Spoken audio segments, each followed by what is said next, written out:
तो आइए जल्दी से स्टार्ट करते हैं इस नावल को बगैर किसी देर के। फिर अब क्या तय किया है तुमने? नाना उस दोपहर को खाने की मेज़ पर उससे पूछ रहे थे। नहीं ग्रैंडपा, पहले ही मुझे यहाँ बहुत देर हो गई है, अब मुझको वापस जाना है। मगर उमर, अभी तुम वापस जाकर करोगे क्या?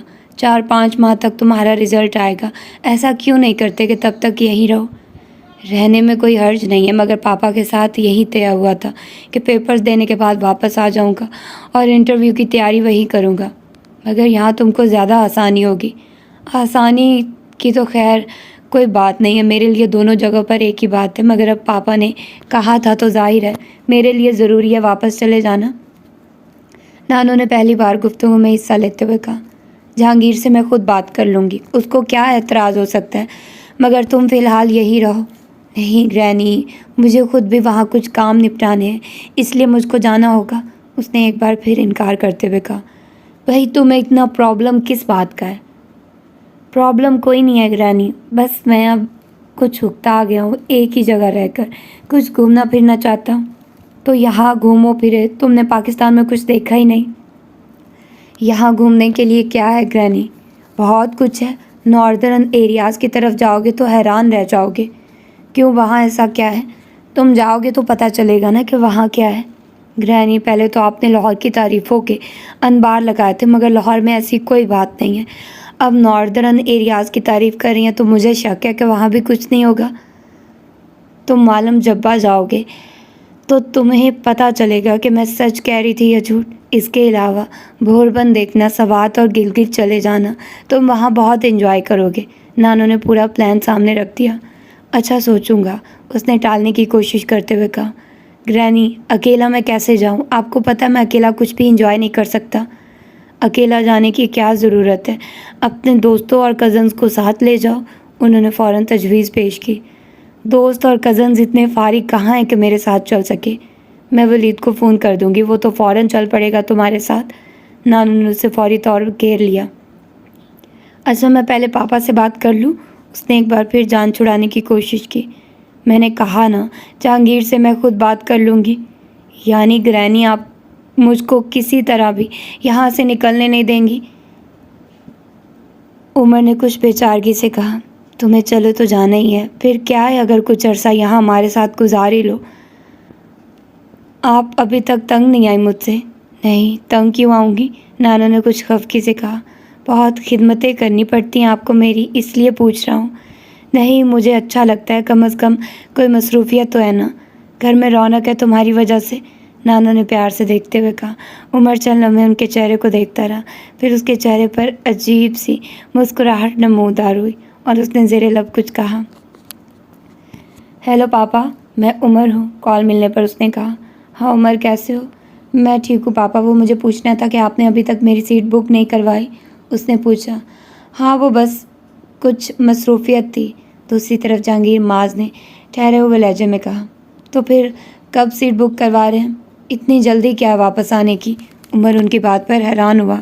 पापा आपने ही कहा था कि पेपर्स के फ़ौरन बाद वापस आ जाओ।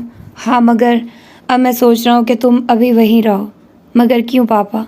वहाँ रहकर तुम इंटरव्यू की तैयारी ज़्यादा बेहतर तरीके से कर सकोगे, तुम्हारे कज़न्स तुम्हें अच्छे तरीके से गाइड कर देंगे। नहीं पापा, मैं आपके पास आकर भी बहुत अच्छी तैयारी कर लूँगा, ये कोई इतना मुश्किल नहीं है। नहीं नहीं, फिर भी तुम्हें वहीं रहकर तैयारी करनी चाहिए, उन्होंने उसकी बात काट कर कहा। पापा क्या ग्रैनी ने आपसे कोई बात की है? उसने कुछ बेचैनी से कहा। कैसी बात? वो मुझसे कह रही थी कि मैं अभी वापस न जाऊंगी, मगर मैंने उनसे कहा कि मुझे फौरी तौर पर वापस जाना है, फिर वो कहने लगी कि मैं खुद आपसे बात कर लूँगी। नहीं, उन्होंने मुझसे कोई बात नहीं की, मगर ठीक है अगर वो इसरार कर रही हैं तो फिर तुम वहीं रहो। मगर पापा मुझे बहुत से काम है अमेरिका में। काम भी हो जाएंगे, फ़िलहाल तो मैं ये चाहता हूँ कि तुम वहीं रहो। मैं बोर हो गया हूँ यहाँ, अमेरिका आऊँगा तो कुछ घूम फिर लूँगा, रिलैक्स हो जाऊँगा, उसने असरार किया। बोर होने की बात है तो मैं तुम्हें किसी दूसरे मुल्क का वीज़ा लगवा देता हूँ, तुम कुछ दिन वहाँ सैर कर लो, स्पेन चले जाओ या फिर यूनान, या जहाँ भी तुम चाहो। जहांगीर माज ने फ़ौरन पेशकश की। उमर उलझन का शिकार हो गया था, आखिर वो उसे अमेरिका आने से क्यों रोक रहे थे? फिर भी पापा, उमर ज़िद मत करो, जैसा मैं कह रहा हूँ वही करो। मैं खुद भी सोच रहा हूँ कि कुछ अरसे तक पाकिस्तान का एक चक्कर लगा जाऊँ। उन्होंने उसे मज़ीद कुछ कहने का मौका ही नहीं दिया। पापा कुछ दिन के लिए ही आने दें। जब मैं पाकिस्तान आऊँगा तो वापसी पर आ जाना तुम मेरे साथ, मगर अभी नहीं। अब ये बताओ कि कहाँ जाना चाहिए, कहाँ जाना चाहते हो ताकि मैं वीज़ा लगवा दूँ। उन्होंने एक बार फिर बात का मौजू बदल दिया। कहीं भी नहीं। फिर ठीक है, मैं यहीं ठीक हूँ। ग्रैनी चाह रही थी कि मैं नॉर्दर्न एरियाज चला जाऊँ कुछ दिनों के लिए, तो फिर मैं वहीं चला जाता हूँ। उसने खासी बेदिली से कहा। हाँ ये ठीक है, तुमने पहले ये इलाका नहीं देखे, तुम खासा एंजॉय करोगे वहाँ। उन्होंने फ़ौरन उसे इजाज़त दे दी। आप कब तक पाकिस्तान आ रहे हैं? अभी कुछ फ़ाइनल नहीं है, कुछ दिनों बाद तुम्हें दोबारा फ़ोन करूँगा और बता दूँगा। उन्होंने उसे बताया। कुछ और पूछना चाहते हो? नहीं। ठीक है फिर गुड बाय। उन्होंने साथ ही बात ख़त्म कर दी। Good bye. उमर खासा बददिल था, बेदिली के साथ। वो हैरान था कि पापा उसे अमेरिका क्यों नहीं आने देना चाहते। उमर ने दरवाजे पर दस्तक दी। चंद लम्हों के तवक्कुफ के बाद कदमों की चाप उभरी और दरवाज़ा खुल गया। अलीज़ा उसे दरवाजे पर देखकर हैरान हुई। अंदर आ जाओ। वो दरवाजे से हट गई। पेपर्स कैसे हुए तुम्हारे? उमर ने अंदर आते ही खासी बेतकल्फ़ी से पूछा। अच्छे हो गए। गुड। वो अब कमरे का जायज़ा ले रहा था। क्रिस्टी कहाँ है? वो बाहर है। आजकल क्या कर रही हो? वो कमरे के वस्त में खड़ा पूछ रहा था। कुछ भी नहीं। मैं बैठ जाऊँ? अब उसने कुछ जताने वाले अंदाज में कहा। हाँ बैठ जाइए। Thank you. वो इत्मीनान से एक कुर्सी खींच कर बैठ गया। मेरे साथ सवाल चलोगी? क्या? वो इस गैर मुतवक्के सवाल पर हैरान रह गई। हाँ भाई, इसमें इतना हैरान होने वाली क्या बात है? मैंने पूछा है कि मेरे साथ सवाल चलोगी। वो उसकी हैरानी पर हैरान हुआ। आप सवाल जा रहे हैं? हाँ, ग्रैनी की फरमाइश बल्कि ज़िद पर। तो फिर चलोगी? नहीं। क्यों? बस ऐसे ही। ये बस ऐसे ही क्या होता है? अगर नहीं जाता ना तो कोई वजह बताओ। मुझे दिलचस्पी नहीं है। कम ऑन एलिज़ा, घूमने फिरने से भी दिलचस्पी नहीं है? नहीं। क्यों? एक बार फिर पूछा गया। एक बार फिर कहा गया। बस ऐसे ही। मगर मैं तुम्हें साथ लेकर जाऊंगा। उसने इसरार किया। क्यों? क्योंकि तुम आजकल फ़ारिग हो। नहीं, मैं फ़ारिग नहीं हूँ, मुझे बहुत से काम हैं। काम होते रहेंगे, तुम चलने की तैयारी करो। नानो नहीं जाने देंगी। इस बार उसने नानो का सहारा लिया। क्यों? अकेले कैसे आपके साथ जाने दे? वो कुछ देर उसका चेहरा देखता रहा। मैं अकेला तो नहीं जा रहा, वलीद मेरे साथ जा रहा है, कुछ और दोस्त भी हैं। फिर तो नानो कभी भी नहीं जाने देंगी। क्यों? ये अच्छी बात नहीं है इस तरह आप लोगों के साथ जाना। So what? उसने खासी लापरवाही से कहा। खैर ठीक है, तुम नहीं जाना चाहती तो मैं मजबूर नहीं करूँगा। बताओ तुम्हारे लिए वहाँ से क्या लाऊं? वो अब उठकर खड़ा हो गया। अलीज़ा उसकी बात पर चौंकी। मेरे लिए? हाँ भाई तुम्हारे लिए। बताओ क्या लाऊं? पता नहीं। अब ये भी नहीं पता। अलीज़ा इस बार भी खामोश रही। आपने तो शायद कुछ दिन तक, मेरा मतलब है वापस चले जाना था। अलीज़ा ने कुछ अटकते हुए उससे पूछा। वो उसकी बात पर कुछ चौंका।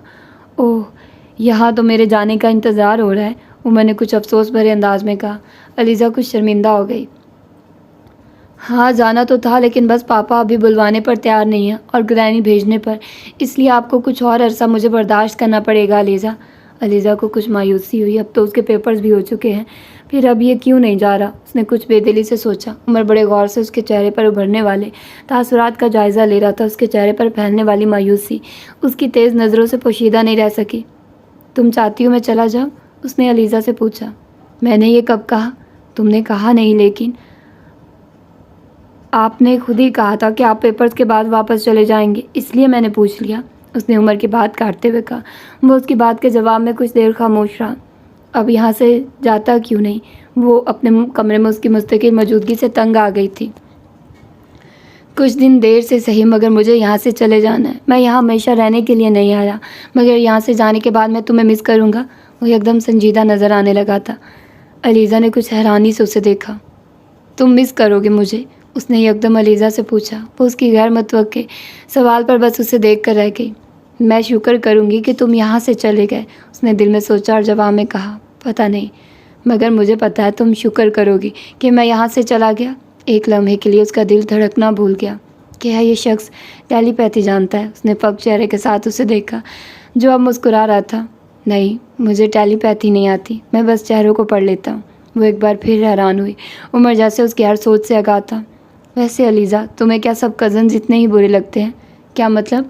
वो उसकी बात पर उलझ गई। मतलब? वो खुद भी अपने सवाल पर गौर करने लगा। मतलब ये कि क्या उसामा भी इतना ही बुरा लगता है जितना मैं? मुझे आप भी बुरे नहीं लगते। मगर उसामा ज़्यादा अच्छा लगता होगा। वो पता नहीं क्या जानना चाहता था। पता नहीं, मैंने गौर नहीं किया। वो भी यहाँ बहुत कम आते हैं, उसने कुछ सोच कर कहा। मगर आता जाता रहता है। आप क्यों पूछ रहे हैं? वो पहली बार चौंकी। बस वैसे ही गिरानी बात कर रही थी उसके बारे में, इसलिए पूछ रहा हूँ। जब यहाँ अकेडमी में ट्रेनिंग हासिल करते थे तो अक्सर आया करते थे। तुम्हें लगता कैसा है वो? ठीक है, बस ठीक है। वो अब उसे कुरेद रहा था। आप क्या पूछना चाहते हैं? वो अब उसके सवालों से बेचैन हो रही थी। मैं कुछ ख़ास नहीं, ऐसे ही पूछ रहा था कि वो इतना स्मार्ट बंदा है, मेरी तरह तुम उसे नापसंद नहीं करती होगी। वो एकदम बात का मौजू बदल गया। अलीज़ा अब उसकी गुफ्तगू से बुरी तरह बेजार हो चुकी थी। उसामा बहुत अच्छा दोस्त है मेरा, वो उसी तरह कमरे के वस्त में खड़ा बता रहा था। वो दिलचस्पी लिए बगैर उसे देखती रही। हम दोनों एक ही यूनिवर्सिटी में पढ़ते रहे, कैलिफोर्निया यूनिवर्सिटी में। फिर स्कॉलरशिप पर ऑक्सफोर्ड चला गया। उसका दिल चाहा वो उससे पूछे कि वो उसे ये सब क्यों बता रहा है, मगर वो खामोशी से सुनती रही। ग्रैनी कह रही थी तुम्हारी बड़ी अच्छी दोस्ती थी उसामा के साथ। उमर ने दांसता झूठ बोला। क्या, मेरी दोस्ती? वो हैरान रह गई। क्यों, क्या तुम्हारी दोस्ती नहीं है? नहीं, वो मुझसे बहुत बड़े हैं। नानो कहती थी मैं उन्हें भाई कहा करूं। वो बहुत संजीदा नजर रहते थे। वो नानो के झूठ पर हैरान हो रही थी। उमर ने एक गहरा सांस लिया। अच्छा, हो सकता है ग्रैनी को ही गलत फहमी हो गई हो, उसने कहा। ठीक है, मैं अब चलता हूँ। उसके अगले जुमले पर अलीज़ा ने अल्लाह का शुक्र अदा किया। दरवाज़ा खोलते हुए उसने एक बार पढ़कर अलीज़ा को देखा। उसे यूँ लगा जैसे वो उससे कुछ पूछना चाहता था, मगर फिर वो बाहर निकल गया। मूड ठीक हो गया तुम्हारी कज़न का? शैला ने साथ चलते चलते अचानक अलीज़ा से पूछा। हाँ, वो हल्के से मुस्कुराई। चलो शुक्र है, कम से कम तुम्हारे चेहरे पर 12 बजने वाली कैफियत तो से छुटकारा मिला। अलीज़ा उसकी बात पर कुछ झीम गई। क्या मतलब? कुछ नहीं यार, मैं तो बस ये कह रही हूँ कि अब पहले की तरह तुम्हारे चेहरे पर मुस्कुराहट देखने को मिल जाया करेगी, जो कहीं दिन से गायब थी। ऐसी कोई बात नहीं है, ऐसी ही बात है। उमर का मूड सही, तुम्हारा मूड सही। उमर का मूड ख़राब, तुम्हारा मूड ख़राब। तुम गलत कह रही हो शैला, उसने जैसे एहतजाज किया था।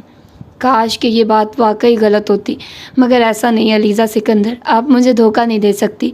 उसने हैंडबैग में से किन्नू निकालकर साथ चलते हुए छीनना शुरू कर दिया। मैं उसकी वजह से परेशान थी, मगर शैला ने उसकी बात काट दी। तुम्हें मेरे सामने कोई वजाहत देने की ज़रूरत नहीं। I know you inside out, उसने काश मुंह में डालते हुए कहा। अलीज़ा कुछ देर खामोशी से उसके साथ चलती रही।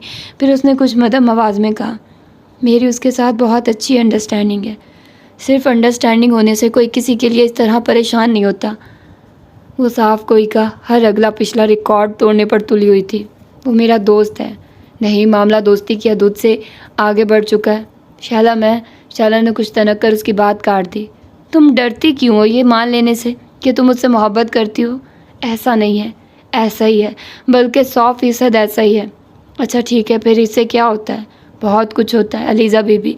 आपका प्रॉब्लम यह है कि आप कबूतर की तरह आंखें बंद करके ये समझ लेती हैं कि सारी दुनिया इसी तरह आंखें बंद किए बैठी है। आपको उससे मोहब्बत है तो आप जाकर उससे कहिए कि आप उससे बहुत से मोहब्बत फरमा रही हैं, वो भी खामोश मोहब्बत। इससे क्या होगा? इससे ये होगा कि या तो उमर साहब भी आपसे अपनी मोहब्बत का इकरार कर लेंगे, या फिर ये होगा कि जिसका ज़्यादा इम्कान है वो आपका दिमाग दुरुस्त कर देंगे। कम अज़ कम फिर आप इस मोहब्बत के चक्कर से तो निकल आएंगी। अलीज़ा ने कुछ रंजीदगी से उसे देखा। मुझे उससे कुछ भी नहीं चाहिए। क्या मतलब तुम्हें नहीं चाहिए कि वो तुमसे अपनी मोहब्बत का इजहार करे और शादी करे? शैला ने कुछ हैरान होते हुए उसे देखा। नहीं तो फिर? मैं बस ये चाहती हूँ कि वो ठीक रहे, परेशान ना हो, बस वो खुश रहे। चाहे उसकी ज़िंदगी में कोई अलीज़ा सिकंदर ना हो, चाहे उसकी ज़िंदगी में मैं ना हूँ। मैं तुम्हें समझ नहीं पाई, तुम आखिर चाहती क्या हो? मुझे जो चीज़ अच्छी लगे मैं चाहती हूँ वो मुझे मिल जाए, मेरे पोजेशन में हो। और तुम उमर से मोहब्बत करती हो तो उसका इकरार नहीं करती, इकरार करती हो तो उसे हासिल करना नहीं चाहती। और मैं सोचती हूँ कि अगर तुम उसको हासिल कर लोगी तो फिर तुम उसे पास रखना नहीं चाहोगी, है ना? शैला का लहजा मजाक उड़ाने वाला था। किसी चीज़ को सिर्फ मेरी मोहब्बत मेरे पास नहीं ला सकती। मैं अपने पेरेंट्स से भी बहुत मोहब्बत करती हूँ। मेरी मोहब्बत उन्हें इकट्ठा नहीं रख सकी, ना उन्हें मेरे पास रख सकी है। उमर से मोहब्बत करूँगी तो क्या होगा? क्या वो मेरा हो जाएगा? तो फिर ये सब क्या है? कुछ भी नहीं, बस मैं उसकी परवाह करती हूँ और उसे पहुँचने वाली हर तकलीफ़ मुझे ज़्यादा अज़ियत देती है, इसलिए मैं चाहती हूँ उसे कोई तकलीफ़ ना पहुँचे।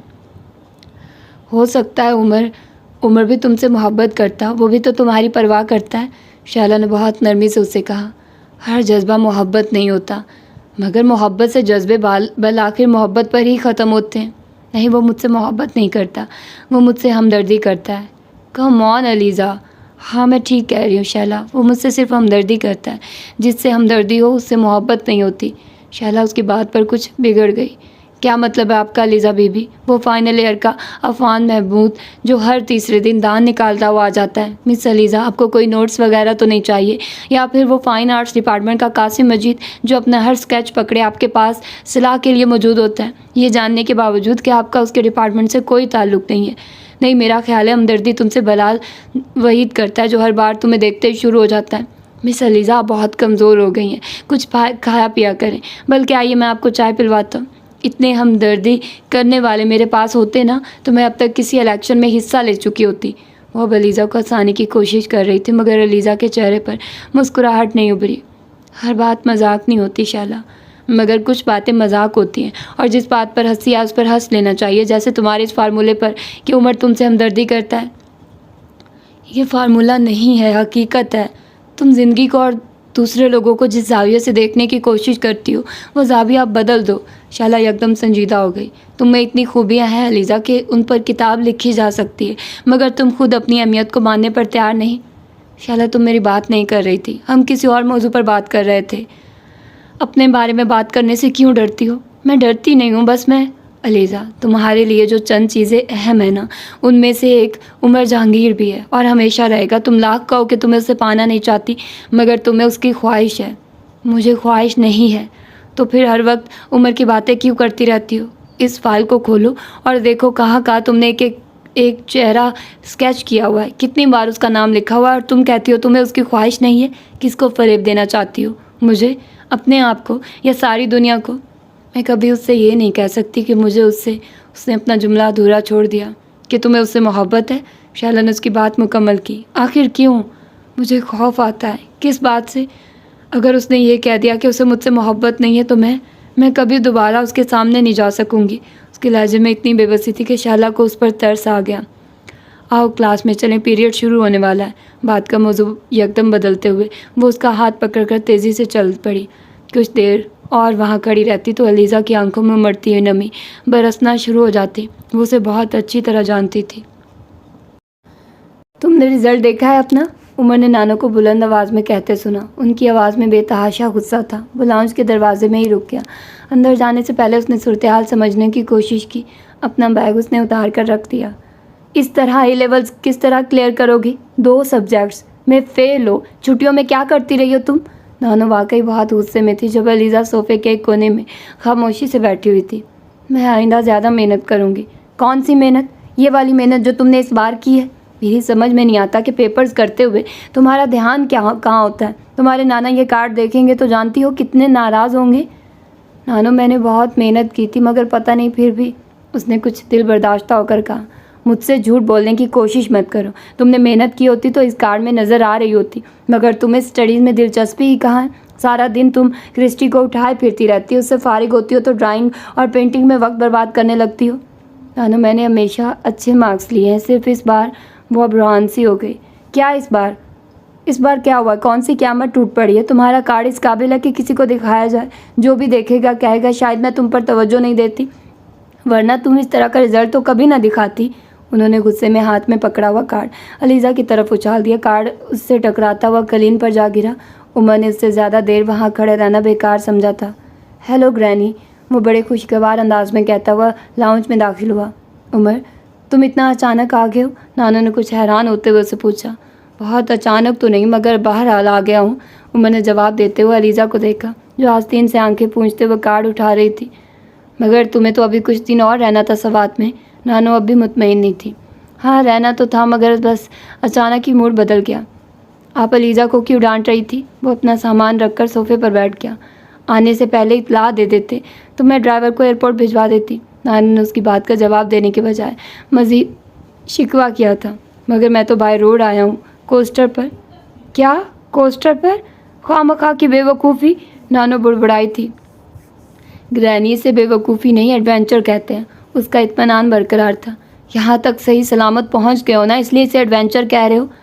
ग्रैनी, प्लेन के ज़रिए भी सही सलामत पहुँचने की कोई गारंटी नहीं होती। मैं तो इसे भी एडवेंचर ही कहता हूँ।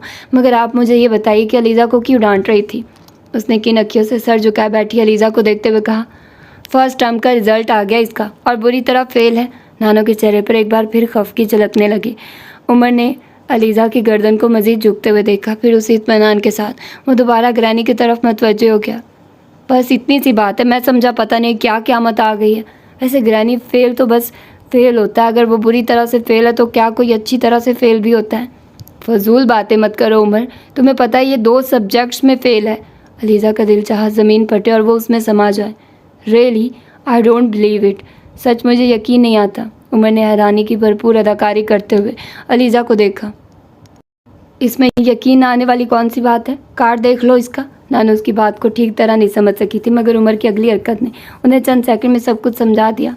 उन्होंने सोफे पर बैठे बैठे कुछ आगे की तरफ झुकते हुए अलीज़ा के दाएं हाथ को थामा और उसी रवानी के साथ हाथ मिलाने के बाद उसकी पूंछ थपथपाते हुए कहा, कांग्रेट्स कज़न, मुबारक हो कज़न, तुमने तो हैरान कर दिया मुझे। वो काम किया जो उस फैमिली में पहले कोई मर्द भी नहीं कर सका। Keep it up. अलीज़ा ने कुछ बदहवास होकर उसके चेहरे को देखा, मगर वहाँ संजीदगी के साथ खराज तहसीन के जज्बात और तासुरात नुमाया थे। नानो एकदम मुश्तइल हो गई। क्या मतलब है तुम्हारा? मजाक उड़ा रहे हो तुम मेरा? बिल्कुल भी नहीं ग्रैनी, मैं तो सिर्फ दाद दे रहा हूँ। फेल होने वाले को दाद दी जाती है? नहीं, खाली दाद नहीं दी जाती, हौसला अफजाई भी की जाती है। उसने बड़े इत्मीनान से वजाहत की। फेल होने वाले को दाद देते हैं और उसकी हौसला अफजाई करते हैं। नानो का पारा हाई होता जा रहा था। दाद और हौसला अफजाई सिर्फ ऐसे काम पर दी जाती है जो इससे पहले ना किया गया हो। जैसे हमारी फैमिली में अलीज़ा वाला काम पहले कभी नहीं किया। उसका इत्मीनान अब भी बरकरार था। दाद और हौसला अफजाई हर अच्छे काम पर दी जाती है। नानो ने इस बार अपनी बात चबा चबा कर कही। आप साबित करें ग्रैनी कि फ़ेल होना एक बुरा काम है। वो एकदम जैसे बहस के मूड में आ गया। तुम फजूल बकवास मत करो उमर, इसमें बकवास वाली बात ही नहीं है। आप बताइए, आज तक कभी किसी को एग्ज़ाम में फ़ेल होने की वजह से उम्र कैद या फांसी हुई? या दोज़ख में भेजे जाने वालों में कितने लोग सिर्फ इम्तिहान में फ़ेल होने की वजह से वहाँ जाएंगे? एक भी नहीं। तो फिर ये बुरा काम तो नहीं है। रात को तुम्हारे दादा आएंगे, अलीज़ा का रिजल्ट देखेंगे, इसके बाद तुम अपनी ये तकरीर उनके सामने भी करना। फिर वो तुम्हें बताएंगे कि फ़ेल होने से कितनी नेकियां मिलती हैं। नानो के इश्तियाल में कुछ और इजाफा हो गया। कोई बात नहीं ग्रैनी, ग्रैंड पा से भी बात हो जाएगी। आप मुझे ये बताइए, कुछ पानी वानी पिलाने का इरादा है या मैं वापस सवाद चला जाऊँ? उमर ने एक बार फिर मुहारत से बात का मौजू बदलते हुए कहा। नानो कुछ देर कुछ कहे बगैर उसे घूरती रही। इसके बाद उन्होंने खानसमा को आवाज़ दी। नानो मैं जाऊँ? उमर ने अलीज़ा की मुनमुनाहट सुनी, जिसे नानो ने पूरी तरह नज़रअंदाज कर दिया। नानो मैं जाऊँ? इस बार एक बार फिर कहा, इससे पहले कि नानो इस बार भी पहले की तरह उसके सवाल को नज़रअंदाज करती। उमर ने मदाखलत की। ग्रैनी, अलीज़ा कुछ पूछ रही है आपसे, उसने कुछ जताने वाले अंदाज में कहा। मेरी तरफ से जहन्नुम में जाओ। नानो ने खांसी रखाई और सर्द मोरी से कहा। अलीज़ा एक झटके से उठी और तकरीबन भागते हुए लाउंज से निकल गई। आप बाज़ दफ़ा बहुत तल्ख हो जाती हैं ग्रैनी, ख़ास तौर पर अलीज़ा के साथ। उसके जाते उमर ने संजीदगी से ग्रैनी से कहा। हाँ, हो जाती हूँ, इसलिए क्योंकि वो कभी भी मेरी तवक्कुआत पर पूरा नहीं उतरती, हमेशा मुझे लेट डाउन करती है। एक स्टडीज़ में मुझे थोड़ा इत्मीनान था तो इस बार वो ख़त्म हो गया। नानो ने उसी सर्द मोरी के साथ कहा। वो स्टडीज़ में वीक है? उमर ने उससे पूछा। नहीं, कभी भी नहीं, ये पहली बार हुआ, इसलिए तो मुझे इतना शौक़ लगा है। आपने उससे पूछने की कोशिश की कि इतनी बुरी परफॉर्मेंस क्यों थी उसकी? उसके पास हर सवाल का एक ही जवाब होता है, मैं परेशान हो गई इसलिए। अब बंदा पूछे कि ऐसी कौन सी परेशानियां लाहक हो गई हैं उसे इस उम्र में कि वो एग्ज़ाम भी अच्छे मार्क्स से पास नहीं कर सकती। ग्रैनी, वो डिस्टर्ब तो थी, ये तो आप जानती है, शायद इसी वजह से। ग्रैनी ने उसकी बात काट दी। कम अज़ कम स्टडीज़ के सिलसिले में मैं इस तरह का कोई एक्सक्यूज़ सुनना नहीं चाहती। वो डिस्टर्ब हो या ना हो, एग्ज़ाम में उससे अच्छे ग्रेड लेने होंगे। आपको उसे समझने की कोशिश करनी चाहिए। मैं उसे बहुत अच्छी तरह समझती हूँ, मगर तुम नहीं समझे। बचपन से मेरे पास रही है वो, मेरी जिम्मेदारी समझते हैं सब उसे। क्या कहेंगे सब कि मैं उसे पढ़ा नहीं सकी? पीएचडी तो नहीं कर रही वो, ए लेवल्स कर रही है। क्या ए लेवल्स भी नहीं कर सकती? मैं क्या जवाब दूँगी उसके माँ बाप को? तुम जानते नहीं हो अपनी पुप्पो को, समीना तो मेरी जान खा जाएगी। उस दिन बड़ी तकरीरें कर रहे थे तुम कि उसकी शादी अभी ना करो, उसे पढ़ने दो। कैसे आगे पढ़ सकती है वो जब उसने। मैंने संजीदगी से उसकी बात सुनते सुनते बात काटी। इस बार अगर उसकी परफॉर्मेंस ख़राब रही है तो ज़रूरी नहीं अगली बार भी ऐसा ही हो। सिर्फ एक बार ख़राब रिज़ल्ट पर इस तरह तो नहीं करना चाहिए। मैं तो जिस तरह रिएक्ट कर रही हूँ, मगर तुम्हारे दादा को पता चला तो वह इससे ज़्यादा बुरी तरह रिएक्ट करेंगे। इससे क्या होगा? इस तरह उसके ग्रेड बेहतर हो जाएंगे। नाना उसके सवाल पर खामोश रही थी। कभी आप उसकी शादी के प्लान बना रही हैं, कभी स्टडीज़ में लापरवाही बरतने पर अपना बीपी हाई कर लेती हैं। उसको उसकी ज़िंदगी अपनी मर्ज़ी से क्यों गुजारने नहीं देती? क्या मतलब है तुम्हारा?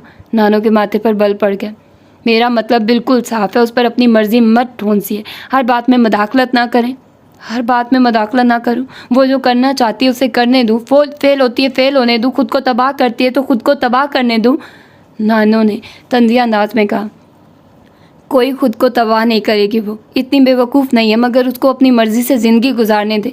फेल होती है होने दे, उसका प्रॉब्लम है, उसको उसका हल निकालने दे। ठोकर खाती है खाने दे, गिरती है गिरने दे, मगर उसको किसी सहारे के बगैर खड़ा होना सीखने दे। ज़मीन पर पैर कैसे जमाते हैं ये उसे आना चाहिए। उसकी उंगली छोड़ दे। वो इतनी बड़ी नहीं हुई तो होने देना उसको बड़ा। आफ्टर ऑल कितनी देर आप उसको छोटा रखेंगी? मेरी समझ में नहीं आता यहाँ पाकिस्तान में ये क्यों होता है? क्यों आपकी जनरेशन बच्चों पर इतनी डोमिनेंस रखती है? वो कुछ उलझे अंदाज में बोला। इसे तुम डोमिनेंस कहते हो, मगर हम गाइडेंस कहते हैं। नानो अपनी बात पर कायम थी। और ये गाइडेंस होती है जो मुश्किल वक्त में फ़ैसले करने में कभी आपकी मदद नहीं करती, कभी आपके काम नहीं आती। गृहिणी हर जनरेशन को सिर्फ ये ना सिखाइए कि पानी का गिलास पकड़कर पीने का महज़ब तरीका क्या है, कहाँ हल्की आवाज़ में बात करना है, कहाँ ऊंची आवाज़ में। डाइनिंग टेबल पर प्लेट के राइट साइड पर फॉक होना चाहिए या स्पून। घर के अंदर आते हुए डोरमैट पर जॉगर्स को कितनी बार रगड़ना चाहिए। शर्ट का सबसे ऊपर वाला बटन बंद रखना चाहिए या खुला। गृहिणी ये सब कुछ सीखना हमारी ज़रूरत नहीं है। इस जनरेशन के प्रॉब्लम्स और हैं। आपके ज़माने की तरह हमारी वाहिद प्रॉब्लम अपने आप को और अपने ख़ानदान को ज़्यादा से ज़्यादा कल्चर, लिबरल और एरिस्टोक्रेट बनाकर पेश करना नहीं है। हमको मैनर्स ना सिखाइए, हमको बताइए कि हम इतनी तेज़ी से बदलती हुई दुनिया में जो अपना वजूद कैसे कायम रखें, अपने लिए कौन सी वैल्यूज़ का इंतखाब करें और फिर इन वैल्यूज़ को इंटैक्ट कैसे रखें, रिलेशनशिप्स कैसे बनाएं और उन्हें बरकरार कैसे रखें, अपना मेंटल इक्विलिब्रियम कैसे रखें।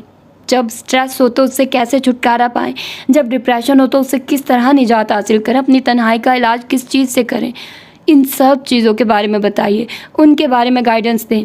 आपकी जनरेशन ने ज़िंदगी को अच्छे मार्क्स और अच्छे मैनर्स के दरमियान इस तरह तकसीम कर दिया है कि हम में से बहुत से तो वैसे ही गुम हो जाते हैं। जहाँ तक अलीज़ा का ताल्लुक़ है तो उसको तो आप लोगों ने क्रिपल कर दिया है। मैं जब से यहाँ आया हूँ हैरान हो रहा हूँ। आप उसको अच्छा कहते हैं, वो खुद को अच्छा समझती है। आप उसको बुरा कहते हैं, वो खुद को बुरा समझती है। उसकी अपनी कोई सोच है ना नज़र। वो दुनिया में आपकी आंखों से देखती है, आपके दिमाग से सोचती है, आपके म्यार के मुताबिक फ़ैसला करती है और आपकी पसंद नापसंद के मुताबिक बरतती है। मगर कितनी देर तक? एक स्टेज ऐसी आती है जब सब कुछ स्टैग्नेंट हो जाता है। फिर अपने इर्द गिर्द की दुनिया कितनी बुरी लगती है, आप इसका अंदाज़ा ही नहीं कर सकती। फिर ना अपनी समझ आती है ना दूसरों की। इस वक्त दिल चाहता है हर चीज़ छोड़ दी जाए, चाहे वो खूनी रिश्ते ही क्यों ना हो। हमारी फैमिली में पिछले कई सालों से यही सब कुछ तो हो रहा है। हम सब लोग एक ऐसी रेस में दौड़ रहे हैं जहाँ कोई फिनिशिंग लाइन नहीं है। ये रेस बस तब ख़त्म होती है जब आप गिर जाते हैं और गिरने के बाद दोबारा उठा नहीं जाता। कम अज़ कम अलीज़ा को तो इस रेस में मत दौड़ाइए। उसको तो ज़िंदगी गुजारने दे, इंजॉय करने दे, उसको वो ख्वाब देखने दे जो वो देखना चाहती है। उसके वजूद में, उसकी शख्सियत में खामियों की इतनी मीखे, इतनी बेरहमी से ना ठोंकिए कि सारी उम्र उनसे रसने वाला लहू उसके वजूद को आलूदा रखे उसे। वो बात करते करते एकदम तेज़ी से उठकर लाउंज से निकल गया। नानो बिल्कुल साकित बैठी थी। ऐसा क्या हुआ था कि उम्र की आवाज़ यूँ भरा जाती? वो अपनी आंखों में नमूदार होने वाली नमी को छुपाने के लिए यूँ भाग खड़ा हुआ। आखिर वो सवात से इतनी जल्दी वापस क्यों आ गया? सवात में उम्र के साथ ऐसा क्या हुआ है? वो कुछ माऊफ ज़हन के साथ मुसलसल सोच रही थी। फिर कब तक आ जाओगी? नानो ने शायद 10वीं बार पूछा। नानो परसों शाम तक वापसी हो जाएगी। अलीज़ा ने 10वीं बार भी उतने ही तहम्मुल से जवाब दिया। तुम जब तक वापस नहीं आ जाती मगर मुझे फ़िक्र रहेगी। फ़िक्र करने वाली कौन सी बात है नानो? मैं कौन सा अकेली जा रही हूँ? अलीज़ा ने उन्हें तसल्ली दी। फिर भी अलीज़ा, पता नहीं वहाँ कैसा माहौल हो, कैसे लोग हों। अच्छे लोग होंगे। पहले भी हमारे डिपार्टमेंट के बहुत से ग्रुप कई साल से वहाँ जा रहे हैं। ज़ाहिर है अच्छे लोग होंगे, तभी तो बार बार हमारा डिपार्टमेंट वहाँ जाता है। अलीज़ा ने आखिरी बार अपने बैग को चेक करते हुए बंद किया। पता नहीं तुम वहाँ कैसे रहोगी, गाँव है। नानो कुछ नहीं होता, मैं कौन सा सारी उम्र के लिए वहाँ जा रही हूँ। 2 ही दिन की तो बात है, फिर आ जाऊँगी ना, उसने मुस्कुराते हुए कहा। अपने साथ पानी रख लेना था, गांव का पानी साफ़ नहीं होता, सफाई भी तो नहीं होती वहाँ। अब मैं पानी तो साथ लेकर नहीं जाऊँगी, जैसा पानी सब पियेंगे मैं भी पी लूँगी। अलीज़ा ने साफ इनकार कर दिया। तुम बीमार हो जाओगी, खुश नहीं होगा नानो। अब मैं स्टडी टूर पर जा रही हूँ और जिन लोगों की ज़िंदगियों को ऑब्ज़र्व करने जा रही हूँ उनके साथ पानी भी ना पीऊँ तो फिर तो मैं बस झूठ ही लिखूँगी। सोशियोलॉजी है मेरा सब्जेक्ट। नानो आप कुछ तो सोचिए। सोशियोलॉजी ये तो नहीं कहती कि बंदा अपनी सेहत का ख्याल भी ना रखे। नानो वो लोग भी वही कुछ खा पी कर जिंदा हैं जो आपके नज़दीक हाइजीनिक नहीं है, इसलिए 2 दिन वो सब कुछ खाकर मैं फौत नहीं होंगी। उन लोगों को आदत है, वो इसी माहौल में पले बड़े हैं, मगर तुम्हें तो आदत नहीं है, तुम और तरह के माहौल में पली हो। नानो अब भी अपनी बात पर मिसर थी। अच्छा मैं सुबह जाते हुए देखूंगी। अलीज़ा ने मज़ीद बहस करना मुनासिब नहीं समझा और उन्हें टाल दिया। देखूंगी नहीं, मैंने एक छोटे बैग में टन रखवा दिए हैं, कोशिश करना कोई फजूल चीज़ वहाँ से मत खाओ। कल का खाना तो मैं सुबह तुम्हारे साथ दे दूंगी, शाम तक के लिए काफ़ी होगा और परसों तुम इस टन को इस्तेमाल करना। नानो उसे हदायत दे रही थी, वो चुपचाप सुनती रही। खाना साथ ले जाने में कोई अर्ज नहीं था, सब मिलकर उस खाने से अच्छी इंजॉयमेंट हासिल कर सकते हैं, उसने सोचा था। उसकी क्लास स्टडी टूर पर 2 दिन के लिए डस्का के करीब किसी गांव में जा रही थी। 2 दिन के क्याम के दौरान उन्हें उस गांव और उसे मलहिक इलाकों में पिछले कुछ सालों में NGOs की तरफ से होने वाली दही इस्लाहात का जायज़ा लेना था और फिर उस पर एक रिपोर्ट भी तैयार करनी थी।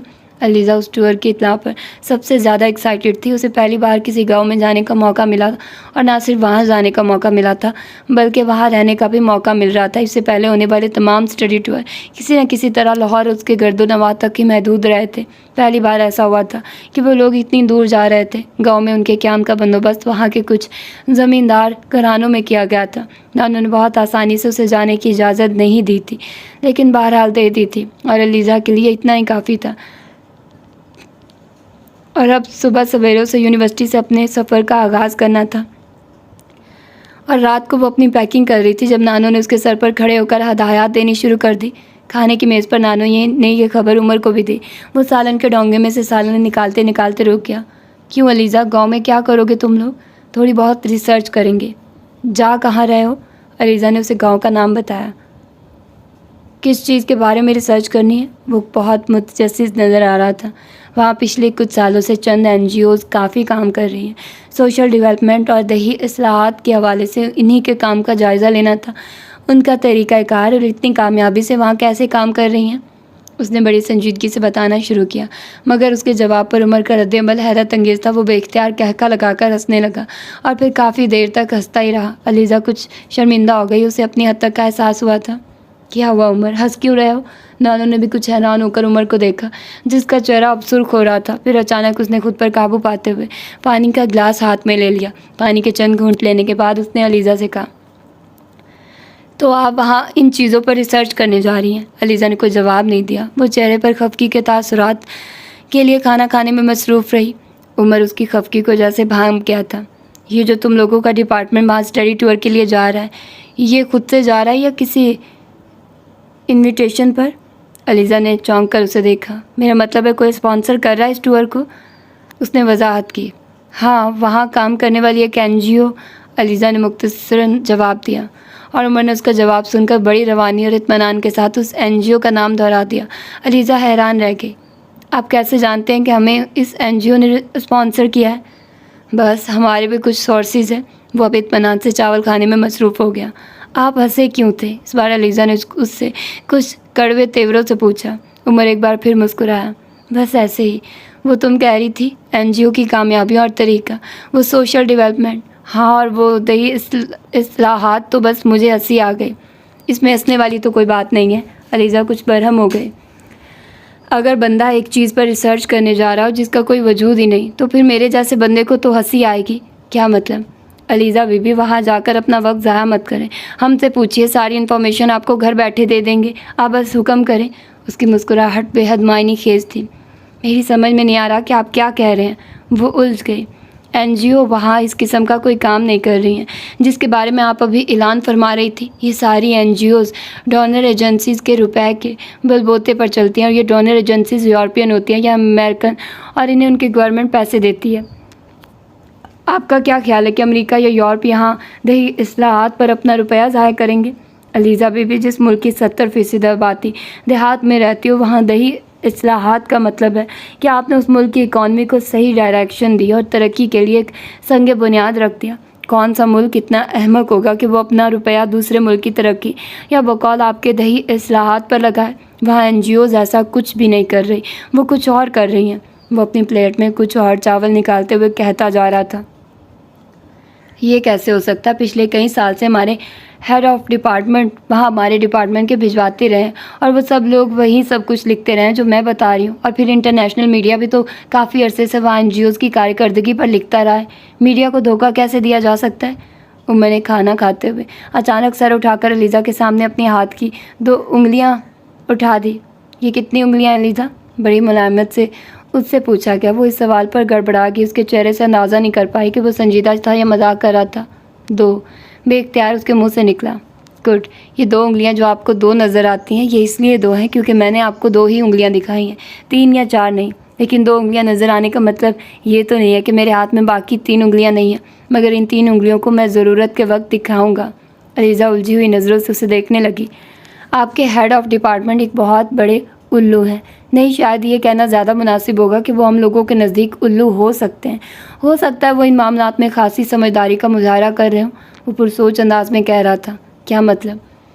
मतलब ये है अलीज़ा बीबी कि यूरोप में उल्लू को एक खासा अक्लमंद जानवर समझा जाता है। आपके हेड ऑफ़ डिपार्टमेंट भी ऐसे ही उल्लू हो सकते हैं। अलीज़ा कुछ कहे बगैर उसका चेहरा देखती रही। वो अब खासी लापरवाही से पानी पीने में मसरूफ़ था। एनजीओ बहुत अरसे से अगर आपके डिपार्टमेंट को यहाँ के दौरे करवा रही है तो यकीनन हेड ऑफ़ डिपार्टमेंट को भी कुछ ना कुछ पेश करती रही होंगी। डॉलर्स की कमी तो नहीं होती इन एनजीओज़ के पास। पानी का गिलास नीचे रखकर वो एक बार फिर बोलना शुरू हो चुका था। मगर वो क्यों देंगे उन्हें डॉलर्स? उसे शौक़ लगा, ताकि आपका डिपार्टमेंट वहाँ के स्टडी टूर्स करके रिपोर्ट्स बनाता रहे और ये एनजीओ हमेशा गवर्नमेंट की गुड बुक्स में रहे, नाम बनता रहे, रेपुटेशन बेहतर से बेहतर होती जाए। आपका डिपार्टमेंट कोई वाहिद डिपार्टमेंट नहीं होगा जिसे वहाँ के विज़िट करवाए जाते हैं। दूसरी बहुत सी यूनिवर्सिटीज़ के डिपार्टमेंट्स को भी इस तरह बुलाया जाता होगा। खुद सोचो, मुल्क की 10-12 अच्छी यूनिवर्सिटीज़ के कुछ अच्छे डिपार्टमेंट्स को एनजीओज़ बार बार इनवाइट करें। इसके बाद वो लोग अपनी रिसर्च में या रिपोर्ट्स में इस ख़ास एनजीओज़ का जिक्र अच्छे लफ्ज़ों में करें तो कितना बड़ा हथियार है ये इस एनजीओ के हाथ में, जिसे वो कभी भी इस्तेमाल कर सकती है। वो अब कदरे संजीदा नज़र आ रहा था। क्या एनजीओज़ इस इलाके में कुछ नहीं कर रही? अलीज़ा ने कदरे हैरानी से पूछा।